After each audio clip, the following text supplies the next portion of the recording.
আজকে আমি দশম শ্রেণীর ইতিহাস ক্লাস নিয়ে আলোচনা করব। আলোচনার বিষয় চতুর্থ অধ্যায় থেকে সংঘবদ্ধতার গোড়ার কথা।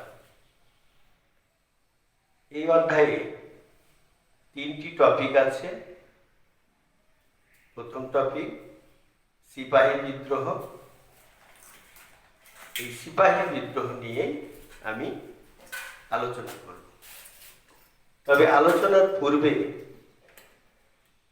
এই অধ্যায়ের কয়েকটি পয়েন্ট আমি বোর্ডে লিখে দিচ্ছি, তোমাদের বোঝার সুবিধার্থে তোমরা দেখো।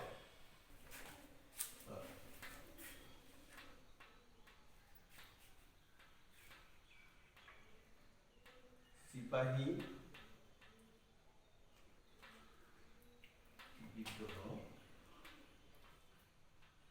1857। তো সিপাহী বিদ্রোহের কয়েকটি উল্লেখযোগ্য বিষয় আমি এখানে উল্লেখ করে দিচ্ছি তোমাদের মনে রাখার সুবিধার্থে।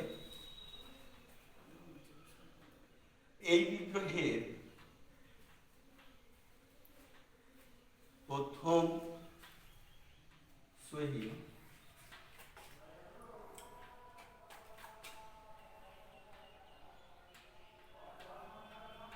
মঙ্গল পাণ্ডে।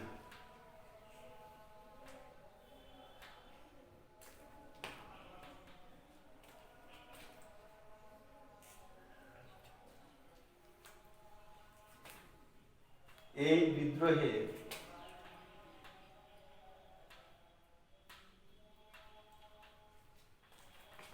সর্বভারতীয় নেতা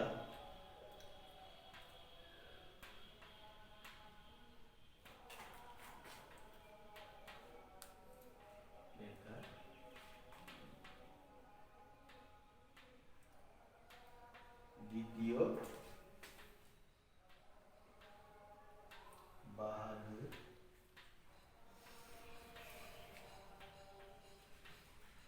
শাহ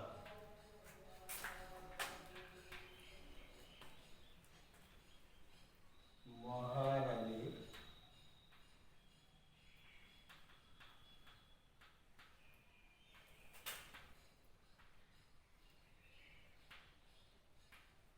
ঘোষণা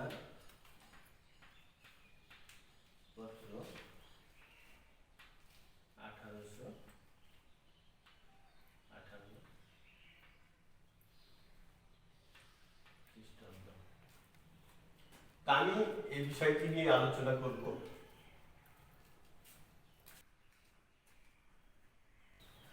সিপাহী বিদ্রোহে আলোচনা প্রসঙ্গে সিপাহী বিদ্রোহের যে কারণগুলি ছিল, এই কারণগুলিকে আমরা দুটি ভাগে ভাগ করে আলোচনা করতে পারি। সিপাহী বিদ্রোহের একটি প্রত্যক্ষ কারণ আর একটি পরোক্ষ কারণ। তো সিপাহী বিদ্রোহের প্রত্যক্ষ কারণটাই আমি এখন আলোচনা করব। ভারতীয় সেনাবাহিনীতে British east India company Enfield নামক একটি নতুন রাইফেলের প্রচলন করেছিল, যেটাতে একটি টোটা ব্যবহার করত। এই টোটাটা দাঁতে কেটে রাইফেলে পুরতে হতো। কোনোভাবে গুজব রটে যায় যে এই টোটাটি শূকর এবং গরুর চর্বি মিশ্রিত পদার্থ থেকে তৈরি। এর ফলে হিন্দু এবং মুসলিম উভয় ধর্মের সৈনিকরা এই টোটা ব্যবহার করতে অস্বীকার করে, যার ফলে ভারতীয় সৈন্য বাহিনীর মধ্যে একটা চরম ক্ষোভের সঞ্চার হয়। এটা হলো প্রত্যক্ষ কারণ। পরোক্ষ কারণ এই স্বল্প সময়ের মধ্যে বিস্তারিত বলা সম্ভব নয়, তবুও আমি কিছুটা আলোচনা করার চেষ্টা করছি। ভারতীয় সেনাবাহিনীতে ব্রিটিশ ইস্ট ইন্ডিয়া কোম্পানি চরম বৈষম্যমূলক আচরণ করত।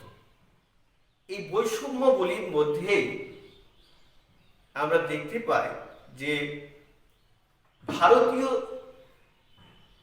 বংশোদ্ভূত সেনাবাহিনীর জওয়ানদেরকে একেবারে নিম্নমানের খাদ্য সরবরাহ করা হতো।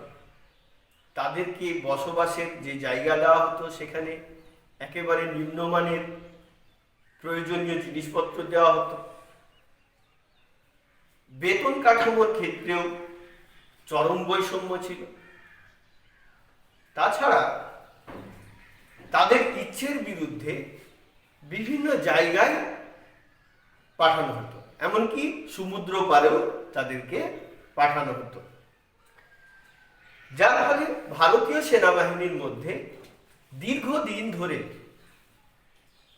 ব্রিটিশ ইস্ট ইন্ডিয়া কোম্পানির উপর একটা ক্ষোভ জন্মাতে শুরু করেছিল, যার ফল হিসাবে 1857 সালে মহাবিদ্রোহের বা সিপাহী বিদ্রোহের সূচনা হয়। এই বিদ্রোহ সর্বপ্রথম বাংলার মুর্শিদাবাদ জেলার বহরমপুরের সেনা ছাউনির 11 নম্বর নেটিভ ইনফ্যান্ট্রির সৈন্যরা 1857 সালের 26শে ফেব্রুয়ারি ঘোষণা করেছিল। তার কিছুদিন পরে বাংলার আরও একটি সেনা ছাউনি ব্যারাকপুর, এই ব্যারাকপুরের সেনা ছাউনির 34 নম্বর নেটিভ ইনফ্যান্ট্রির সৈন্য মঙ্গল পাণ্ডে এই বিদ্রোহে আগুনে ঘিতাহিতির কাজ করেছিল। মঙ্গল পাণ্ডে এই বিদ্রোহে নেতৃত্ব দেওয়ার জন্য বিচারে তার ফাঁসি হয়। মঙ্গল পাণ্ডের এই ফাঁসির পরের দিন ভারতের বিভিন্ন সেনা ছাউনিতে এই খবর ছড়িয়ে পড়লে খুব অল্প সময়ের মধ্যে ভারতের বিস্তীর্ণ অঞ্চল তথা মিরাট, দিল্লি, ফিরোজপুর, মুজাফফরপুর, আলিগড়, পাঞ্জাব, উত্তর পশ্চিম সীমান্ত প্রদেশ, লখনৌ বিস্তীর্ণ অঞ্চলে ছড়িয়ে পড়ে। সেনাবাহিনীর জওয়ানরা এতটাই ব্রিটিশ প্রশাসনিক ব্যবস্থা বা শাসন ব্যবস্থার প্রতি ক্ষুব্ধ হয়েছিল যে তারা খুব অল্প সময়ের মধ্যে ব্রিটিশ শাসনের প্রাণকেন্দ্র দিল্লি দখল করে নেয় এবং সেখানে ক্ষমতাহীন মোগল সম্রাট দ্বিতীয় বাহাদুর শাহকে সর্বভারতীয় মোগল সম্রাট হিসাবে তারা ঘোষণা করে এবং তাকেই সর্বভারতীয় নেতা হিসাবে তুলে ধরেছিলেন। এই সময় ভারতের সেনাবাহিনীর বাইরেও মোগল সম্রাটের এই সর্বভারতীয় নেতৃত্ব ঘোষণার কারণে সাধারণ জনগণের মধ্যেও এই বিপ্লবের আঁচ পড়েছিল, যার ফলে কৃষক, শ্রমিক, শিক্ষিত সম্প্রদায় সমস্ত শ্রেণীর মানুষ এই বিদ্রোহে অংশগ্রহণ করেছিল। একদিক থেকে এই বিদ্রোহকে এই কারণে অনেকেই বলেছেন গণ অভ্যুত্থান। তবে বিদ্রোহের চরিত্র নিয়ে অনেক ঐতিহাসিকদের মধ্যে মতবিরোধ আছে। চরিত্র প্রকৃতি নিয়ে অনেক বিতর্কের বিষয় আছে। কেউ এই বিদ্রোহকে ভারতের প্রথম স্বাধীনতা সংগ্রাম বলেছেন, আবার কেউ এই বিদ্রোহকে নিছক সিপাহী বিদ্রোহ বলেছেন। এর পিছনে অনেক যুক্তি তর্ক আছে। যেমন কোনো কোনো ঐতিহাসিক এই বিদ্রোহকে নিছক সিপাহী বিদ্রোহ বলেছে। কেননা এই বিদ্রোহে ভারতবর্ষের আপামর জনসংখ্যা অর্থাৎ সর্ব স্তরের মানুষ কিন্তু অংশগ্রহণ করেনি।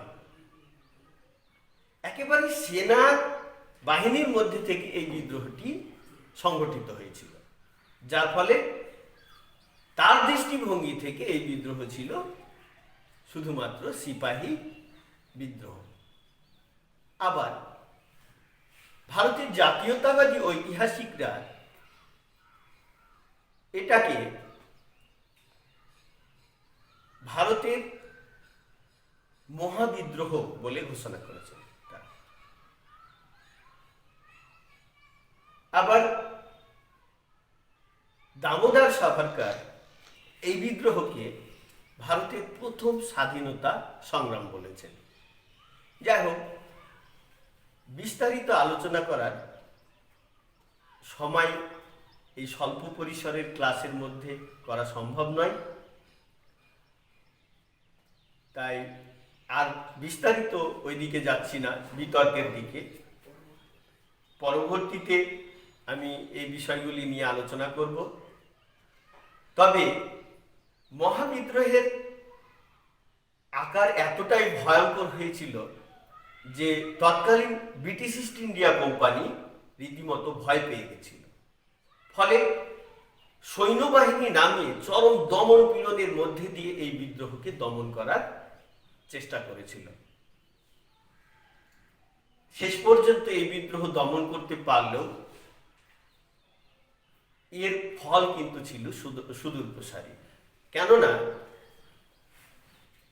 তৎকালীন ব্রিটিশ পার্লামেন্ট এই বিদ্রোহের প্রভাবে ভারত শাসন আইন প্রণয়নে বাধ্য হয় এবং শেষ পর্যন্ত 1858 সালে ভারতের ইস্ট ইন্ডিয়া কোম্পানির হাত থেকে ভারত শাসনের ক্ষমতা কেড়ে নিয়ে ব্রিটেনের সরকার নিজের হাতে শাসন ক্ষমতা নিয়ে নিয়েছিল। তৎকালীন মহারানী ভিক্টোরিয়ার অধীনে ভারতীয় শাসন ক্ষমতাকে অর্পণ করা হয়। মহারানী ভিক্টোরিয়া একজন প্রতিনিধি নিয়োগ করেন ভারতের শাসন ব্যবস্থা পরিচালনার জন্য, যাকে বলা হয় ভাইসরয়, অর্থাৎ গভর্নর জেনারেলের পদকে উন্নীত করা হয় ভাইসরয়ে। ভারতের প্রথম ভাইসরয় হিসাবে নিযুক্ত করা হয় লর্ড ক্যানিংকে।